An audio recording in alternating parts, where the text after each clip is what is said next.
Good evening সবাইকে। কেমন আছো তোমরা? আশা করি সকলে খুব ভালো আছো।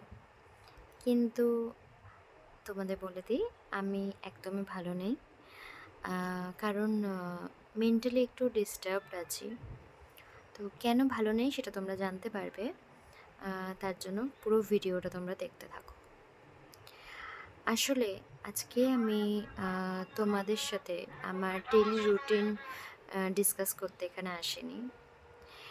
এসেছি একটা খুবই গুরুত্বপূর্ণ, খুবই একটা সেনসিটিভ বিষয় আলোচনা করতে। মানে আলোচনা বলা যায় না, এটাকে একটা আম আমার পার্সোনাল ওপিনিয়ন বলতে পারো। আমার একটা পার্সোনাল ওপিনিয়ন শেয়ার করতে এসেছি তোমাদের সাথে।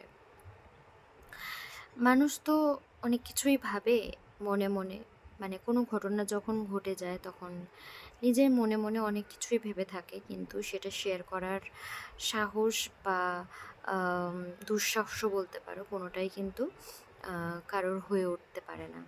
তো আমারও সেরকমই হয়েছিল, কারণ এই ঘটনাটা তো আর আজকের ঘটেনি।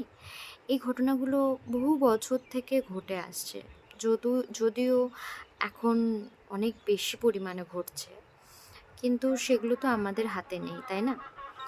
আর মনে মনে ভাবাটাই মধ্যেই না সীমাবদ্ধ থেকে ভাবলাম কিছু প্রশ্ন ছিল আমার আর কি, যেটা আমি এখানে তো মানে কাউকে বলে আমি সেই উত্তরটা পাবো না। যদি সোশ্যাল মিডিয়ায় এই প্রশ্নগুলো যায়, যদি আমি এর উত্তরটা পাই আর কি। কারণ মনে মনে তো অনেক কিছুই প্রশ্ন থাকে যেটা ঘোরাফেরা করে, খুব মানে প্রচুর পরিমাণে ঘোরাফেরা করে, কিন্তু যার উত্তর পাওয়া যায় না। তাই আমি ভাবলাম যে আজকের এটা একটু বলা যাক আর কি এই বিষয়ে।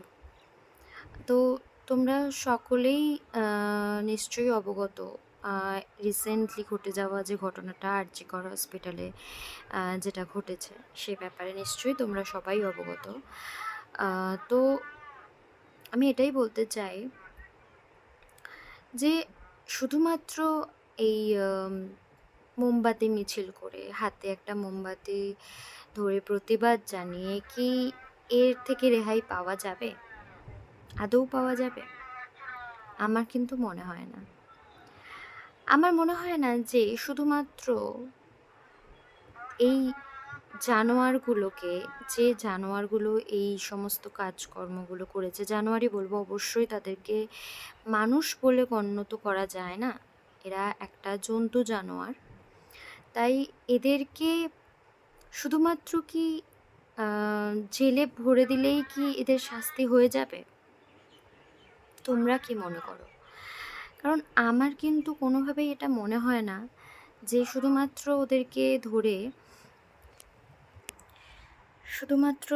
ধরে জেলে পুরে দিলেই ওদের প্রপার শাস্তি হবে।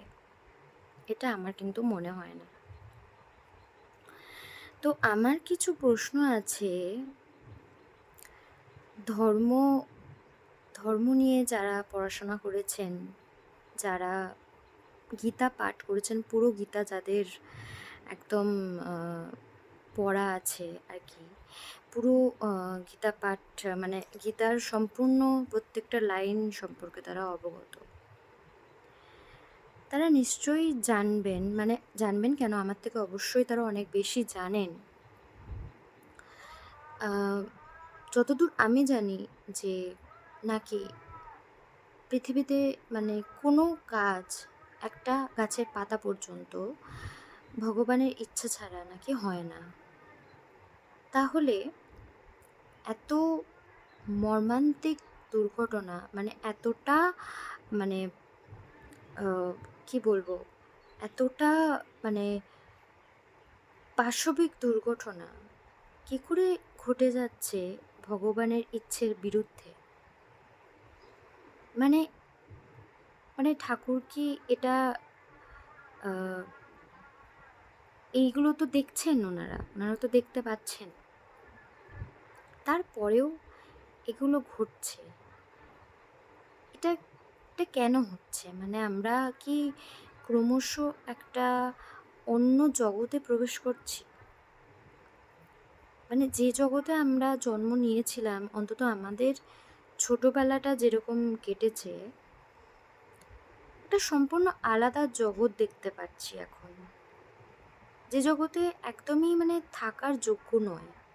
মানে আমরা কতদিন আমরা এক্সিস্ট করব সেটাই আমি ভেবে উঠতে পারছি না। যদিও আমরা এক্সিস্ট করে যাই, আমাদের যে সন্তানরা তারা কি আদৌ এক্সিস্ট করতে পারবে? মানে কিছু কিছু সময় মনে হয় যে নারী পুরুষ নাকি সমান। তাই তো সব কাজেই তো আমরা সমান কাজই করছি। যা পুরুষ জাতি করতে পারছে, নারী জাতিও কিন্তু সব সেম কাজই করে যাচ্ছে। কিন্তু এই একটাই কাজ যেটা কিন্তু নারী জাতি পুরুষ জাতির ওপর করতে পারে না, যেটা পুরুষরা, যে সর্বনাশটা পুরুষরা নারীদের করতে পারে, যে ক্ষতিটা পুরুষরা করতে পারে, সেটা কিন্তু নারীরা করতে পারে না। একদিকে একটা নারীকে দুর্গা ঠাকুরের সমান সমতুল্য বলা হয়, কিন্তু আরেকদিকে এতটাই নিচে নামিয়ে দেওয়া হয়,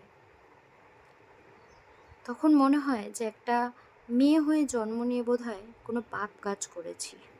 আর শুধু আমি নয়, আমার যে আমার যে কন্যা সন্তান হয়েছে, আমি মাঝে মাঝে ভাবি যে এটাও কি একটা ভুল হলো? এর বদলে কি একটা পুত্র সন্তান হলে কি ভালো হতো?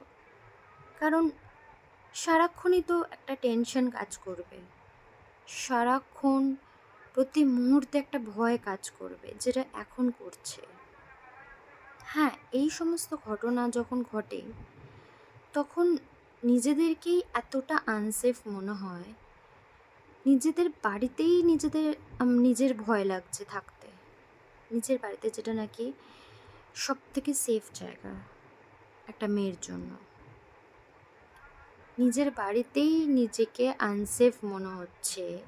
সেখানে নিজের সন্তানদেরকে কি করে সেফলি আমরা মানুষ করব বা বড় করে তুলব, সেটা নিয়ে তো প্রচুর প্রচুর টেনশন কাজ করছে মাথায়।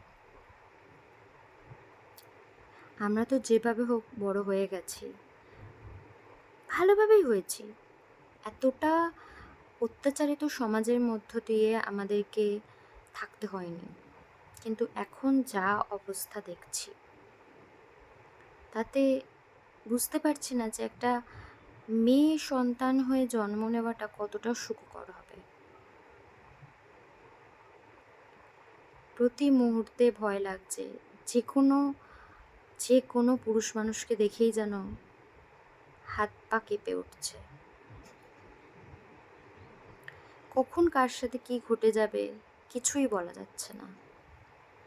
যেখানে মানুষ সুস্থ হতে যাচ্ছে, যেখানে চিকিৎসকদের ভরসায় মানুষ, মানে যেখানে মানুষ সেফ থাকবে, বাড়ির লোক এটাই জানে, যেখানে ভর্তি করে দিয়ে আসছে, সেই চিকিৎসকের সাথে যদি এটা ঘটতে পারে, তাহলে পেশেন্টদের সাথে ঘটবে না এটা কে বলতে পারে? চিকিৎসক তো একটা ভালো সুস্থ মানুষ, হাঁটাচলা মানুষ, তার সাথে যদি এটা ঘটতে পারে, তাহলে পেশেন্ট তো একটা দুর্বল, একটা মৃতপ্রায় মানুষ হিসেবে শুয়ে থাকবে বেডে। তো তার সাথে যে এরকম কোনো ঘটনা ঘটবে না, সেটা কে বলতে পারে?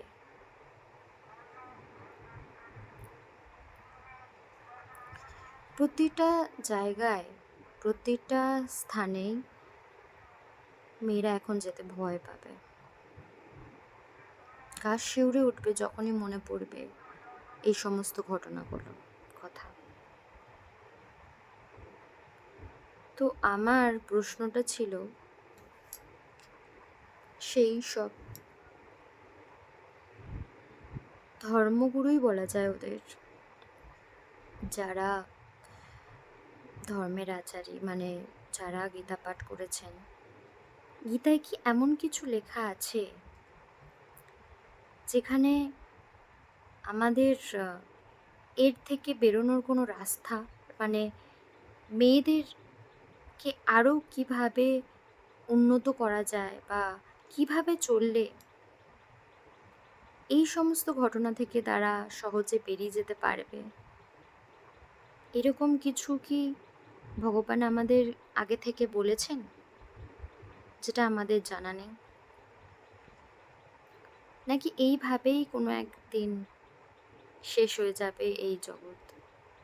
এইভাবে, এতটা খারাপভাবে, এতটা খারাপভাবে শেষ করবেন যেখানে আমরা তো জাস্ট মাটির পুতুল ভগবানের কাছে, তাই না? মানে ভগবান তো আমাদেরকে পাঠিয়েছেন ওনার হাতের পুতুলের হিসেবে। আমরা তো জাস্ট ওনার ইশারায় চলছি, মানে এটাই তো জেনে এসেছি। তাহলে এতটা এতটা অমানবিক ঘটনাগুলো আমাদের সাথে ঘটছে, সেটা তো ঠাকুর জানছেন, তারপরেও ঘটছে। মাঝে মাঝে মনে হয় এটা বোধহয় মানে মরার, মৃতের, মানে মৃত্যুর পরে মানুষ স্বর্গে বা নরকে যায়। এখন তো মনে হচ্ছে পুরো নরককুণ্ডটাই পৃথিবীতে চলে এসেছে। মানে এখানেই সম্পূর্ণ শাস্তি পেয়ে যেতে হচ্ছে। বোধহয় নরককুণ্ডতেও এতটা এতটা যন্ত্রণা পেতে হয় বলে আমার মনে হয় না। তো আমার মনে যে টানাপোড়েন যেগুলো ছিল, যা ভাবছিলাম আমি, সেটাই আমি তোমাদের সাথে একটু শেয়ার করলাম।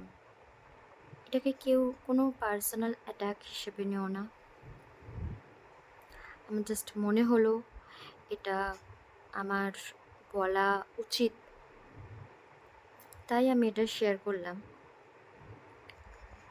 তো যে যেভাবে পারো সেফলি থাকো, সাবধানের মান নেই সবাই বলে থাকেন, কিন্তু তারপরেও সবাই কিন্তু নিজের একটা সেলফ কনফিডেন্সে সব জায়গায় যে গিয়ে থাকে। তারপরেও বলবো যে সাবধানে থেকো, সবাই সাবধানে থেকো। এমনকি নিজের বাড়িতেও একটু সাবধানে থেকো। কখন কার মনে কি থাকে কিন্তু বলা যায় না।